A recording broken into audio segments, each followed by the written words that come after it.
मैंने एक हफ्ता पहले एक वीडियो अपलोड करी थी बिग स्कैम एक्सपोज के नाम से। तो आपके हिसाब से इस पूरी लड़ाई में कौन सही है कौन गलत है? नहीं, सिर्फ ये नहीं बोलना है कि आप प्रॉपर लॉजिकली ये बताना है कि अगर मैं सही हूं तो क्यों हूं और अगर मैं गलत हूं तो क्यों हूं।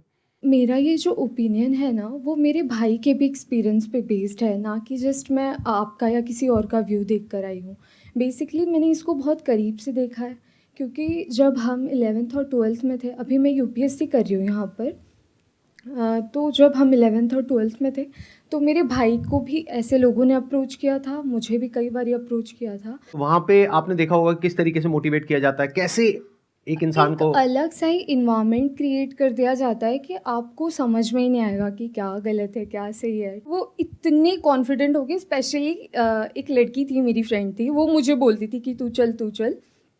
तो हमेशा उसके स्टेटस पे मुझे यही दिखता था कि कोई BMW के साथ फ़ोटो पोस्ट कर रहा है। Exactly guys, I am not lying. तो कोई मर्सिडीज़ के साथ डाल रहा है। तो भाई ने भी मुझे कल ये बात बताई कि ये सब फेक होता है। अगर प्रोडक्ट बेचना तो आप सिंपली बेच दो ना, कि हाँ साबुन है 10 रुपए का, ले लो। उसके पीछे आप BMW क्यों दिखा रहे हो, जो कि वो पॉसिबल नहीं है। Exactly, that is the truth. कुछ लोगों को ये लग रहा है कि ये लड़ाई मेरे और विवेक बिंद्रा के बीच में है, जबकि ऐसा कभी था ही नहीं। ये कुछ लोग समझ रहे हैं या वो खुद समझ रहे हैं। ये लड़ाई एक्चुअल में सच और झूठ की है। ये लड़ाई एक्चुअल में सही और गलत की है। सर इसमें गलत क्या है वैसे? सर वो कोई तिकड़म लगा के अपना कोई प्रोडक्ट बेच रहा है। सर ऐसे बहुत सारे लोग हैं दुनिया में जो कुछ ना कुछ कर ही रहे हैं, कई सारी टैक्टिक्स लगा रहे हैं। और जैसे एडवर्टीजमेंट में बहुत सारा कुछ होता है, तो सर ये भी इसने भी कोई अपनी टैक्टिक्स निकाली है, तो उसमें सर गलत क्या है अपना प्रोडक्ट बेचने वेरी गुड पॉइंट कि इसमें गलत क्या है। कोई बताना चाहेगा कि इसमें कुछ गलत है या नहीं है या ये सही है? सर बेसिकली इसमें सबसे पहले हमारे लोग 18 to 25 के एज ग्रुप के बच्चों को टारगेट किया जाता है और इसमें उनको सेमिनार तक ले जाया जाता है और उनको ज़बरदस्ती आप अपने कुछ भी बेच रहे हो उन्हें फंसा दिया जाता है। सर अजीब टाइप के वहाँ म्यूजिक वगैरह चल रहे होते सेमिनार में। मैं खुद भी ज्वाइन किया था कंपनी में और वो बोलते थे कि आपको आपकी दाढ़ी आने से पहले आपकी गाड़ी आ जाएगी। आई नहीं सर। सर सबसे पहले मैं ये कहना चाहूँगा, क्योंकि जिस आपने बिग स्कैम वीडियो अपलोड की यूट्यूब पे, उसमें आपने ना नाम किसी का बताया ना कंपनी का नाम लिया। तो अगर मैं जैसे चोरी कर रहा हूँ, आप चोर चोर कह रहे हैं, अगर मैंने वो गलती की है तो ऑब्वियसली मैं चिढ़ूंगा उस बात से। आप अगर नाम लेते तो गलत था, कंपनी का या उनका या किसी स्पेसिफिक पर्सन का, तो गलत होता। आपने नाम तो नहीं लिया, और अगर नाम नहीं लिया है आपने और अगर मैं गलत हूँ तो मैं चिढ़ूंगा। और एक और मजेदार बात बताइए, जब वो वीडियो अपलोड हुई कितनों को समझ आया था मैं किसके बारे में बात कर रहा हूं? बहुत कम लोगों को। अगर वो कुछ नहीं करते, चुपचाप बैठे रहते, तो 2 दिन में सब भूल भाल जाता सब खत्म हो जाता। मतलब एक टीचर है जो क्लास में सामने खड़े होकर के बोल रही है तुम में से किसी एक ने चोरी करी है, और एक बच्चा खड़ा होकर के बोलता है मैंने चोरी नहीं करी है, मैंने चोरी नहीं करी। अरे नहीं करी तो बैठा रहे ना चुपचाप। सर इस पर मैं अपने थॉट शेयर करना चाहूँगा। सबसे पहले तो कोई कोर्स बेचना या प्रोडक्ट बेचना कोई गलत नहीं है, लेकिन प्रोडक्ट का अगर आप 50,000 का बेच रहे हो तो उसकी औकात भी होनी चाहिए उतनी। उनके प्रोडक्ट की औकात है 100 रुपये की, लेकिन बेच रहे हैं 50,000 में। सर एक पॉइंट और मैं शेयर करना चाहूँगा। प्लीज बोलिए। लाइक किसी को पसंद नहीं आया और आप उससे कह रहे हो कि आप दूसरों को सेल करो, तो वो उससे ही बड़ा स्कैम है। असली स्कैम ये है, ध्यान से समझ लो सब लोग, कि एक प्रोडक्ट जो आपको पसंद नहीं आया, आप अपने पैसे वापस मांग रहे हो, लेकिन आपको कहा जा रहा है अगर आपको अपने पैसे वापस चाहिए तो अपने जैसे और 4 बेवकूफ पकड़ करके लाओ और उस पर 30% 35% जो भी है कमीशन लो, और जो आपने पैसा लगाया वो पूरा पैसा आपको वापस। ये स्कैम है। अच्छा, इसी में अगर कोई जेन्युइन प्रोडक्ट हो तो क्या ये स्कैम है? नो सर, नहीं है। ये भी ध्यान से समझ लेना। तो मजे की बात यह है कि जब मैंने स्कैम को एक्सपोज किया तो ऐसी हजारों कंपनीज हैं इंडिया में, उनमें से सिर्फ एक ही कंपनी वाले और उस कंपनी का मालिक नहा धो करके मेरे पीछे पड़ गया। इसका मतलब क्या निकालोगे? अब आ करके कह रहे हैं कि बताओ इसमें स्कैम क्या है, तो ठीक है मैं बताता हूं स्कैम क्या है। आज अच्छे से बताता हूं और पूरी दुनिया को समझाता हूं कि स्कैम होता क्या है। तो एक काम करते हैं, एक वीडियो देखते हैं। उस वीडियो को देखने के बाद में आप लोग अपने व्यूज बताइएगा कि स्कैम है या नहीं है। दोस्तों मेरा नाम नीरज है, मैं राजस्थान जोधपुर से हूँ। बड़ा बिजनेस है। अभी 5 दिन पहले 4 तारीख को 4 सितंबर को मुझसे एग्रीमेंट पे साइन करवाए और बोले कि आपका जो ये केस है हम सोल्व कर देंगे और जो आपका बाकी पेमेंट है वो हम आपको रिफ़ंड कर देंगे। 4 तारीख के बाद हमारा एग्रीमेंट हुआ। मुझे सेटलमेंट एग्रीमेंट दिया कि आप एग्रीमेंट पे साइन करो, इसको अच्छे से रीड करो, पढ़ो इसको, फिर आप साइन करके हमें भेजो, तब हम आपका जो पैसा है वो हम आपको रिफ़ंड कर देंगे। मेरा जो भी पैसा है मैक्सिमम जो है अब 35,000 मेरा पैसा बड़ा बिजनेस में भी बाकी है। लॉस तो अगर मैं बोलूँ तो मेरा कैश का 1 लाख का मेरा लॉस हुआ है 2 साल के अंदर। एक साल मैंने फुल काम किया, DMT भी पैसा खर्च किया, आना जाना बहुत स्ट्रगल किया, लेकिन पैसा नहीं कमा पाया। 1 लाख का मैं लॉस करके बैठा हूँ। लेकिन जो बड़ा बिजनेस को मैंने दिया था उसमें मेरा 35,000 अभी बाकी है बड़ा बिजनेस लेने का। और जो हमारा एग्रीमेंट का साइन हुआ था वो हुआ था 40,000 का। तो मेरा समीर करके नाम है, तो उन्होंने मुझको एग्रीमेंट दिया और बोला कि 40,290 रुपये जो अमाउंट है वो आपके हम अकाउंट में ट्रांसफ़र कर देंगे जब आप एग्रीमेंट साइन करके हमें भेजोगे उसके बाद। तो मुझे 2-3 दिन बोलते रहे, सर कल होगा, परसों होगा, 24 घंटे 48 घंटे ऐसे ही बोलते लास्ट में आके बोला सर आपको रिफंड नहीं होगा, आप हमारे रिफंड कैटेगरी में नहीं आते। और उसके बाद मेरे को बोला सर हमारे एक सीनियर आपको कॉल करेंगे, लेकिन उनके किसी भी सीनियर्स का मेरे पास कॉल नहीं आया, ना मुझे व्हाट्सएप पे रिप्लाई दे रहे हैं। यहाँ पे कुछ पोस्ट हैं वो भी मैं आपको शेयर कर दूंगा स्क्रीनशॉट, जो आप देख सकते हो कि कितना बड़ा मेरे साथ फ्रॉड हुआ है। तो अगर आपको भी ऐसे सेटलमेंट एग्रीमेंट दिया जाता है कि आप साइन करिए और आपको पैसा हम रिफंड दे देंगे, तो मेरे दोस्तों ये बिल्कुल भी भूल कर भी मत करना एग्रीमेंट साइन। पहले आप उनको बोलो कि पहले पेमेंट दो, उसके बाद हम एग्रीमेंट साइन करेंगे। देखो भाई एग्रीमेंट क्या है, क्योंकि हम मिडिल क्लास फैमिली से गरीब लोग हैं, हमें सिर्फ अपने काम से मतलब होता है ना। तो हमें जब अपना पैसा मिल जाएगा तो हम पैसा लेके हमें क्या करना बड़ा बिजनेस है ना, हम उनके बारे में नेगेटिव क्यों बोलेंगे। उसके बाद इन्होंने मुझसे वीडियो भी बनवाया, मेरा यूट्यूब चैनल था वो भी डिलीट करवा दिया, व्हाट्सअप ग्रुप भी डिलीट करवा दिया, लेकिन मेरा पैसा इन्होंने रिफंड नहीं किया। जो उन्होंने बोला मैंने वो किया, लेकिन मेरा पैसा इन्होंने रिफंड नहीं किया है। इसलिए मैं दोबारा सब वीडियो बनाना सोशल मीडिया पर जब तक मेरा पैसा नहीं मिल जाता है मैं तब तक वीडियो बनाता रहूँगा और अपनी लड़ाई में लड़ता रहूँगा। अगर वो मेरी तरफ लीगल एक्शन भी मेरे ऊपर लेंगे तो उसका मेरे को कोई दिक्कत नहीं है, क्योंकि वैसे भी हम बर्बाद हो चुके हैं, हमारा पूरा सब कुछ है जो उजड़ चुका है ना। तभी इससे बुरा हमारे साथ जो भी होगा वो देखा जाएगा, और जो बुरा हमारे साथ हो चुका है इससे ज़्यादा बुरा हमारे साथ नहीं हो सकता है ना, और ना भी वो कर सकते। जितना बुरा होना था वो हमारे साथ हो चुका है। मैं जब भी IBC के बारे में सोचता हूँ मुझे ऐसा लगता है कि मेरा पैसा भी बर्बाद हो गया, मेरा टाइम भी बर्बाद हो गया। मैंने इतना ट्रस्ट किया था विवेक बिंद्रा जी पर, मेरा ट्रस्ट भी चला गया और मुझे सुसाइडल थॉट आते हैं। और मैं अगर कंपनी मेरा पैसा रिटर्न नहीं करती है तो मैं सुसाइड करूँगा। और मैंने 10-12 वीडियो बना करके अलग अलग चैनल पर डाल दिए हैं और शेड्यूल कर दिया है। मेरे ना होने के बाद वो वीडियोस रिलीज होते जाएंगे जिसमें मैंने बताया है कि किस तरीके से मैंने डॉक्टर विवेक बिंद्रा जी का वो सब भी लगा दिया कि मेल पर कि मैंने पैसा डाला था, और मेरा चैनल स्ट्राइक पड़वा दी गई है। और मुझे बोलने की भी वो नहीं दिया कि मैं बोल सकता हूँ, इसलिए मैं ये बिल्कुल नए चैनल पर ये वीडियो डाल रहा हूँ। और मैंने 10-12 वीडियोस और बना के रखे हैं जो मैं 10-12 अलग अलग चैनल्स पर मैंने डाल दिए, अपलोड कर दिया है, शेड्यूल कर दिया है। अगर बड़ा बिजनेस की टीम मुझे मेरा पैसा नहीं लौटाती है तो मेरे पास कोई ऑप्शन नहीं रहेगा, क्योंकि मुझे अभी फ़िलहाल में वो पैसा चाहिए कैसे भी करके, क्योंकि जिन लोगों से मैंने पैसा लिया है वो लोग डे नाइट मुझे परेशान कर रहे हैं। मैं आपको बताना चाहूँगा कि ये वीडियो हमने रिकॉर्ड नहीं करी है, ये यूट्यूब पर अवेलेबल है, और ऐसी 1-2 नहीं बहुत सारी वीडियोस अवेलेबल हैं अलग अलग लोगों की। और बहुत सारे ऐसे बच्चे हैं जिन्होंने ब्याज पे पैसा लिया है, हम लोग शायद समझ भी नहीं सकते कि इन लोगों के ऊपर क्या बीत रही है।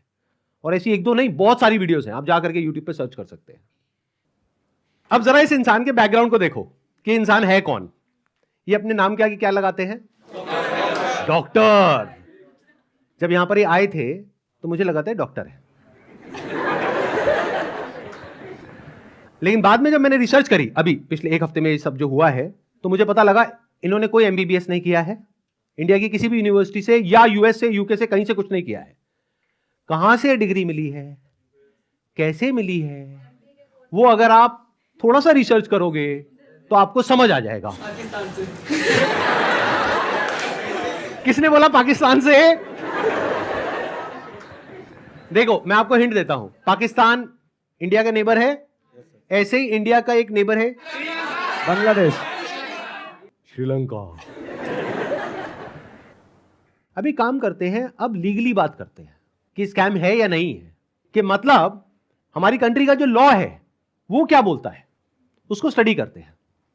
उसके लिए मेरे पास में कुछ डॉक्यूमेंट्स हैं, इसका मैं लिंक दे दूंगा अपने वीडियो के डिस्क्रिप्शन में नीचे, तो आप क्लिक करके डायरेक्टली जा करके गवर्नमेंट की जो वेबसाइट्स हैं वहां पे जा करके देख सकते हैं, पढ़ सकते हैं। ये मैं नहीं कह रहा हूं, हमारी कंट्री की गवर्नमेंट कह रही है, ये उनके नोटिफिकेशंस हैं। सबसे पहले ये समझो कि ये जो स्कैम्स है ना इस तरह के, ये आज से नहीं चल रहे हैं, ये पिछले 100 साल से चल रहे हैं। तो इसके लिए 1978 में एक एक्ट बना था जिसको बोलते हैं prize chit and money circulation act, जहां पर के इस तरह की जो मनी सर्कुलेशन स्कीम्स होती हैं या पिरामिड स्कीम्स होती हैं उन सबको बैन कर दिया गया था। मतलब क्या कि अगर आप एक कंपनी खोलते हो और किसी से पैसा लेते हो, फॉर एग्जांपल मैंने एक कंपनी खोली, वहां पे मैंने आपसे 1 लाख रुपए लिया और आपको बोला कि आप आगे किसी को ज्वाइन करा दो, तो जब आपने किसी को आगे ज्वाइन कराया, अपने फ्रेंड को, रिलेटिव को, किसी को भी और कैसे भी, तो उसमें आपको कितना मिला? 30,000। 70,000 किसको मिला? कंपनी को। तो ये स्कीम इस तरीके से आगे बढ़ती रहती है, यानी वो जो पैसा आ रहा है वही पैसा पब्लिक से लेकर के पब्लिक में ही रोटेट कर दिया जाता है। और एक ऐसा पॉइंट आता है जब जा करके पूरा का पूरा जो पिरामिड है ये कोलैप्स कर जाता है। तो यहां पर जो लोग टॉप पे बैठे होते हैं वो तो पैसा कमा लेते हैं, बट जो बॉटम ऑफ द पिरामिड है उन सबका पैसा डूब जाता है। और फिर या तो ये कंपनीज बंद हो जाती हैं या भाग जाती हैं पैसा लेकर के। पास्ट में ऐसा बहुत कंपनीज ने किया है, उसमें से बहुत सारी कंपनीज के जो ओनर्स हैं वो आज जेल में हैं। तो ये एक प्रॉपर स्कैम है जिसको गवर्नमेंट ने बैन किया हुआ है। फिर सवाल उठता है कि जब ये बैन है तो लोग कैसे कर रहे हैं? देखो, ध्यान से सुनो, ध्यान से समझो। आपसे अगर मैं पैसा लेता हूं और आपको बदले में कुछ नहीं देता हूं तो वो तो इलीगल है। लेकिन मान लो मैंने आपसे पैसा लिया 50,000 रुपए, बदले में आपको एक 50 रुपए का प्रोडक्ट दे दिया, तो क्या वो लीगल है? इलीगल है?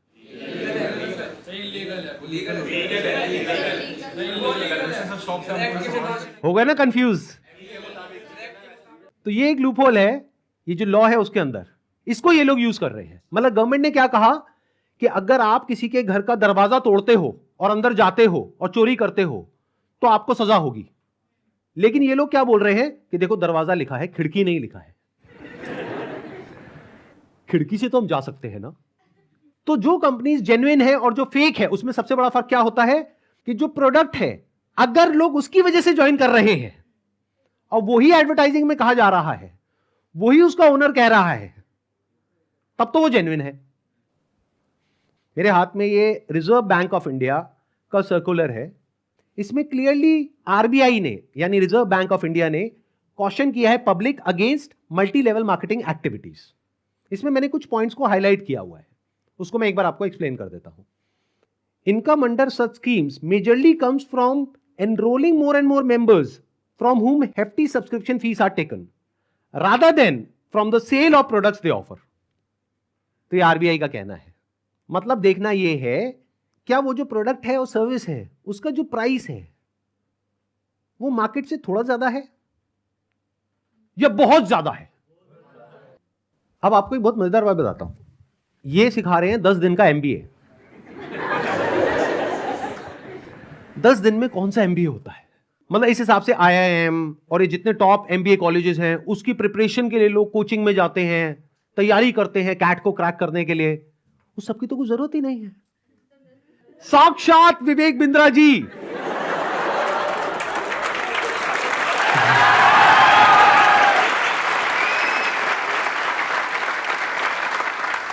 आपके सामने 10 दिन तक रोज प्रकट होंगे और आ करके आपको 10 दिन में एमबीए करा देंगे।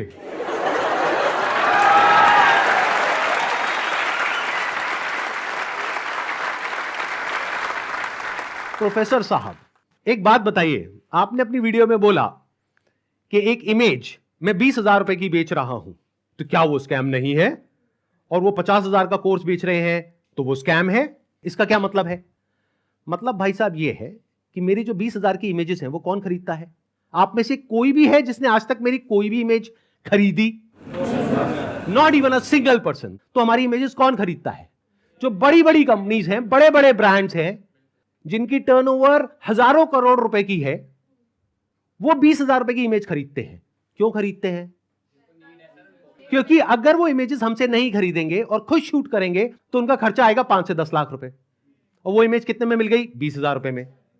हमने जब वो शूट किया तो हमने 10 लाख रुपए लगाया, तब जाकर के 20,000 में एक इमेज बेची। तो इसमें किसका फायदा है? उस कंपनी का भी फायदा है और हमारा भी फायदा है। इसको बिजनेस बोलते हैं।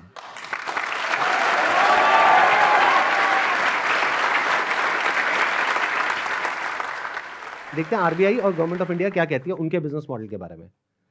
The Reserve Bank has also said that acceptance of money under money circulation, multi-level marketing, pyramid structures is a cognizable offense under the Price Cheat and Money Circulation Banning Act 1978. Members of public coming across such offers, ध्यान से सुनना, should immediately lodge a complaint with the state police. ये RBI कह रही है कि अगर आपके साथ में ऐसा कुछ हुआ है तो आपको क्या करना है? You should immediately lodge a complaint with the state police. अब एक और नोटिफिकेशन है जो बहुत इंपॉर्टेंट है, इनफैक्ट मोस्ट इंपॉर्टेंट है इस पूरी की पूरी डिस्कशन के लिए। जितनी भी एमएलएम स्कीम्स चल रही हैं, पिरामिड स्कीम्स चल रही हैं, डायरेक्ट सेलिंग कंपनीज चल रही हैं, एफिलिएट मार्केटिंग कंपनीज चल रही हैं, कि वो लीगल है या इलीगल है, ये कैसे समझा जाए। तो इसके लिए गवर्नमेंट ऑफ इंडिया ने 2021 में एक बहुत ही अच्छा स्टेप उठाया। ये मेरे हाथ में एक नोटिफिकेशन है गवर्नमेंट ऑफ इंडिया का, मिनिस्ट्री ऑफ कंज्यूमर अफेयर्स का। उसमें क्या कहा गया है? ये टोटल 13 पेज का डॉक्यूमेंट है, जिसमें क्या कहा गया है? The central government hereby proposes to frame consumer protection direct selling rules 2021। 2021 में आए थे ये। इसके बारे में बहुत लोगों को पता ही नहीं है, इसलिए ये स्कैम इतने आसानी से चल रहे हैं। अगर पता हो तो इनकी दुकान 2 दिन में बंद हो जाए। डिटेल में अगर आप जानना चाहते हैं इसमें क्या क्या लिखा हुआ है तो नीचे यहाँ पे डिस्क्रिप्शन में आपको लिंक मिलेगा, उस पर क्लिक करके आप देख सकते हैं और पढ़ सकते हैं इसको। मैं बस शॉर्ट में कुछ पॉइंट्स मैंने हाईलाइट करे हुए हैं, वो आपको बताता हूं जो समझना बहुत जरूरी है। It applies to all models of direct selling, whether it is multi level, whether it is single level, whether it is affiliate, किसी भी स्ट्रक्चर से आप सेलिंग कर रहे हो तो आपको इन रूल्स को फॉलो करना है। सबसे पहला रूल क्या है? It has no provision that a direct seller will receive remuneration और incentives for recruitment oblique enrolment of new participants in the direct selling business except as a result of sale of goods और services by them. मैं इसको थोड़ा सरल भाषा में translate करके बताता हूं। इसमें कहा जा रहा है, आप अगर एक डायरेक्ट सेलिंग कंपनी हो तो आपकी कंपनी में जो डायरेक्ट सेलर्स हैं उनको जो पैसा मिल रहा है या इंसेंटिव मिल रहा है या कमीशन मिल रहा है, वो नए मेंबर्स को एनरोल करने पर नहीं मिलना चाहिए, बल्कि वो मिलना चाहिए फॉर सेल ऑफ गुड्स और सर्विसेज बाय देम। वो जो कंपनी गुड्स और सर्विसेज दे रही है उसकी वैल्यू क्या है? अब ये कौन डिसाइड करेगा? जिन्होंने वो परचेज किया। अगर तो उन्होंने 50,000 का कोर्स परचेज किया इनकी कंपनी से और वो सब सेटिस्फाइड है तो कोई प्रॉब्लम ही नहीं है। बट अगर उसमें से 99% लोग सेटिस्फाइड नहीं और अपना पैसा वापस मांग रहे हैं और ये पैसा वापस नहीं कर रहे हैं तो ये स्कैम है ना। बिंद्रा जी आपने पूछा था ना क्यों है ये स्कैम, तो बता रहा हूं आपको। इसमें कहा गया है, इट अलाउज और provides for a buy back or repurchase policy for currently marketable goods which are not unpacked or services sold to the participant at the request of the participant at reasonable commercial terms। मतलब कि कोई buyback का option होना चाहिए। किसी company ने आपको 50,000 रुपए के कुछ प्रोडक्ट्स या सर्विसेज दे दी, अब आप कहते हो मेरे किसी काम की नहीं है, तो अब आप उसका क्या करोगे? उस कंपनी को एक बायबैक पॉलिसी देनी पड़ेगी। अब देखना, ध्यान से सुनना, ध्यान से समझना। बायबैक आप किस चीज पर दे सकते हो? जिसकी कोई मार्केट वैल्यू हो। मतलब कि गवर्नमेंट क्या कह रही है यहां पर कि आप कोई ऐसा प्रोडक्ट बेचो डायरेक्ट सेलिंग में जिसकी कोई मार्केट वैल्यू हो, क्योंकि अगर 3 महीने बाद वो इंसान आकर के कहता है कि ये लो आपके प्रोडक्ट्स वापस, तो उस कंपनी को पता है कि ये प्रोडक्ट्स पैक्ड हैं, तो ये प्रोडक्ट्स हम किसी और को दे देंगे, तो ना कंपनी का नुकसान हुआ ना कस्टमर का नुकसान हुआ। बट अगर कुछ आपने ऐसा बेच दिया है जिसकी कोई मार्केट वैल्यू नहीं है, फॉर एग्जाम्पल आपने कोर्स खरीदा इनसे, अगर आप जा करके किसी को बोलते हो कि कोर्स मैंने 50,000 का लिया है, आपको 5,000 का देती हूं, ले लो, कोई लेगा? 500 रुपए का लेगा? तो इसकी मार्केट वैल्यू क्या है? Zero. It is a clear violation of this act. इसलिए ये स्कैम है बिंद्रा जी।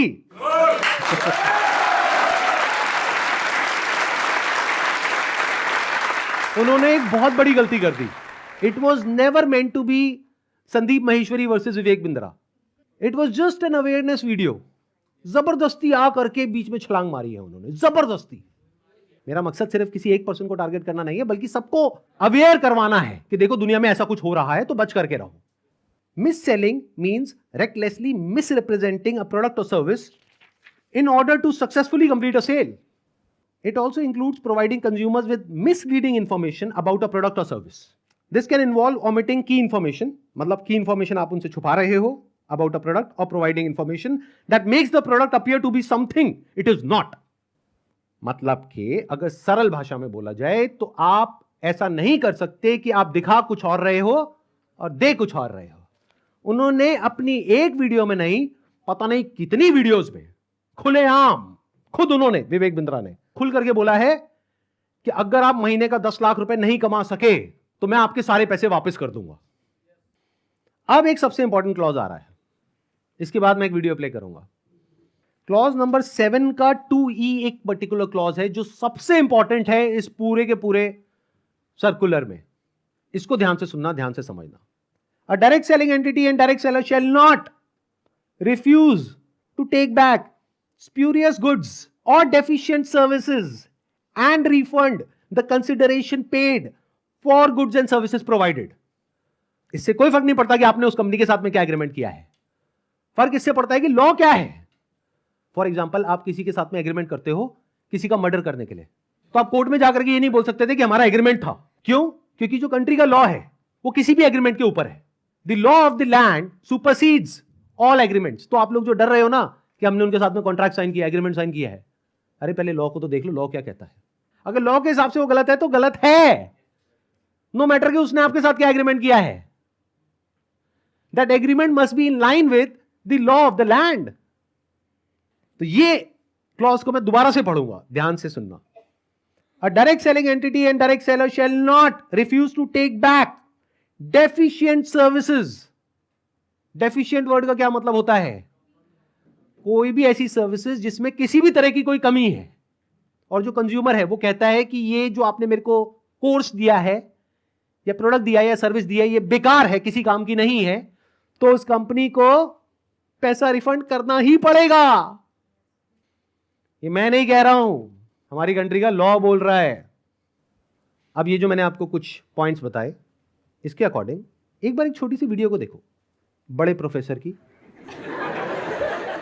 देखते हैं वो क्या बोलते हैं। मैं आपको अपना व्हाट्सएप का नंबर दूंगा, ईमेल एड्रेस दूंगा, वहां बोल दीजिए आकर के पैसे ले जाइए। नहीं भी आना तो आप ईमेल कर दीजिएगा, आपको पैसे आपके अकाउंट में ट्रांसफर हो जाएंगे। तो आप या तो 50-60 हजार रुपए वापस ले जाइए या लाखों लाखों लाखों रुपए हर महीने कमा लीजिए, दोनों में से कुछ भी कर लीजिए।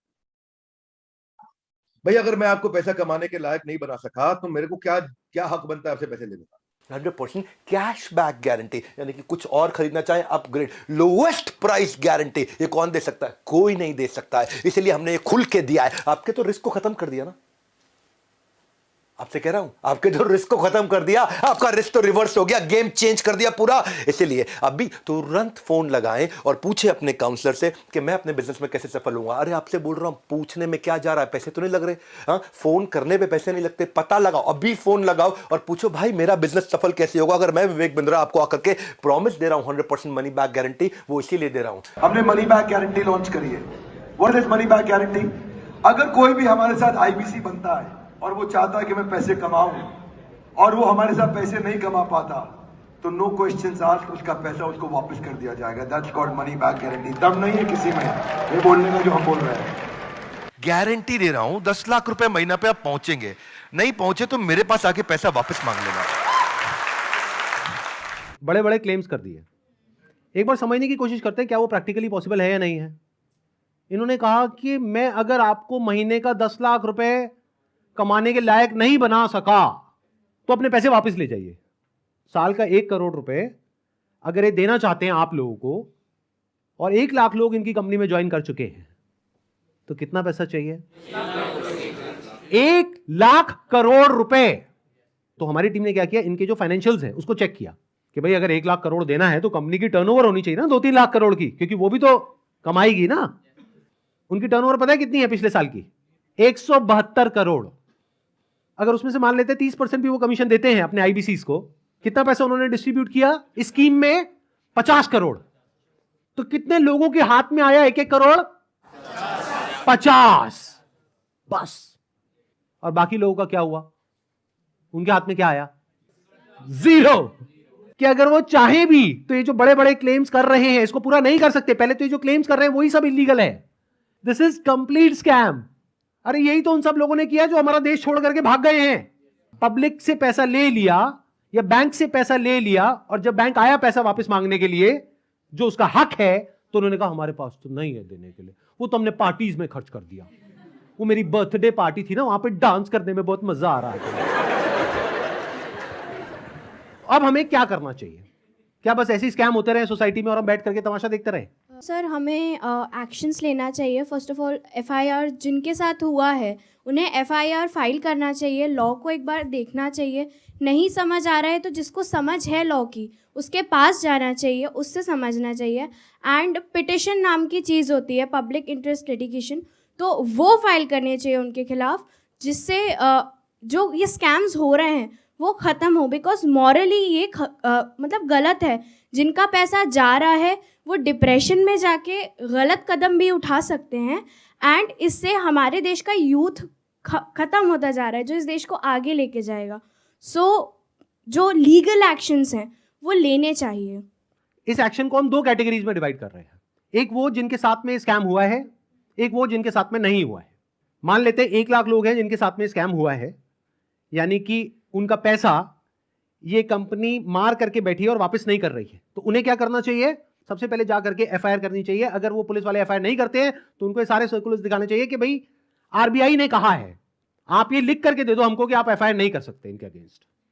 तो उन्हें एफआईआर लॉन्च करनी ही पड़ेगी। और अगर इंडिया के अलग अलग पार्ट्स में बहुत सारे लोग इस तरीके से एफआईआर लॉन्च करते हैं, तो जितनी भी हायर अथॉरिटीज हैं लाइक सीबीआई एंड ईडी, वो सब एक्शन में आ जाएंगी।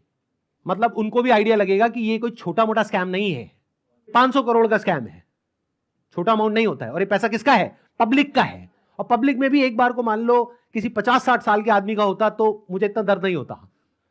18-19 साल के बच्चे का है जिसकी जेब में 50 रुपए नहीं होते हैं।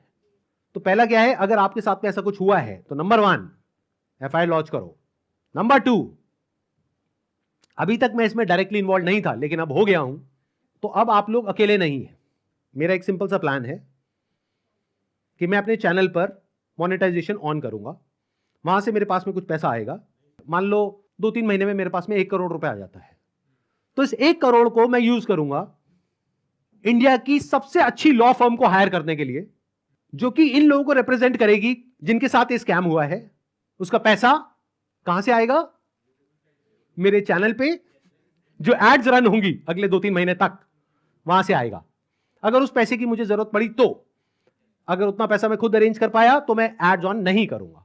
लेकिन अगर मैं अपने बेस पे अरेंज नहीं कर सकता हूं तो मैं एड्स ऑन कर दूंगा। तो तैयार रहना, कल को बोलना मत कि एड्स कहां से ऑन हो गई। जरूरत पड़ी तो मैं 1-2 महीने के लिए एड्स ऑन करूंगा, फिर बंद कर दूंगा जैसे ही मेरे पास में उतना पैसा आ जाएगा जितना उस लॉ फर्म को देना है। फिर वापस से अगर मेरे पास में पैसा खत्म हो गया उनको देने के लिए 6 महीने बाद, फिर से एड्स ऑन कर देंगे। अपने घर की खेती है, क्या दिक्कत है?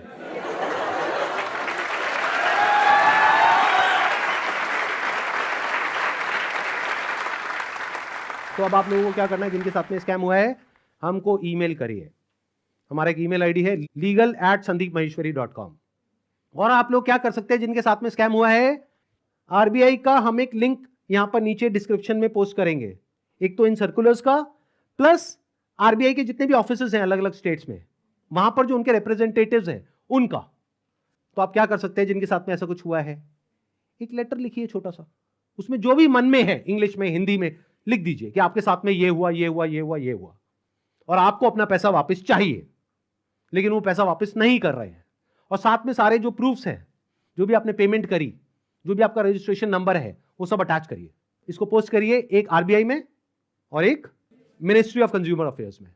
अगर ये करते हैं तो क्या होगा? सोचो उनके पास में हजारों लेटर्स पहुंच जाते हैं तो क्या होगा? तो गवर्नमेंट की जो भी सीनियर अथॉरिटीज हैं वो सब एक्शन में आ जाएंगी। अगर आपको बहुत ज्यादा डर लगता है कि पता नहीं क्या हो जाएगा, क्योंकि ये आदमी है तो थोड़ा अजीब। अभी जो कल वीडियो में आया है ये, इसने आकर के एक बार नहीं बार बार मुझे धमकियां दी है, 1 हफ्ते में देखो मैं तुम्हारे साथ क्या करता हूं। भाई तू क्या करेगा? कर ले, अभी कर ले। मैं नहीं डरता भाई, दिखता नहीं है मेरी आंखों के अंदर। मेरे को मत डराने की कोशिश कर बार बार, तू अपनी आंखें दिखा कर।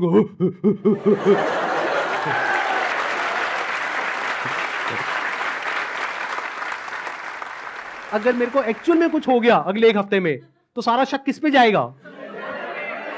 है ना? कैसा प्रोफेसर है? थोड़ा तो बुद्धि यूज कर, थोड़ा तो लॉजिक नाम की चीज यूज कर। पब्लिकली आ करके मेरे को धमकाए चले जा रहा है, क्या ये लीगल है?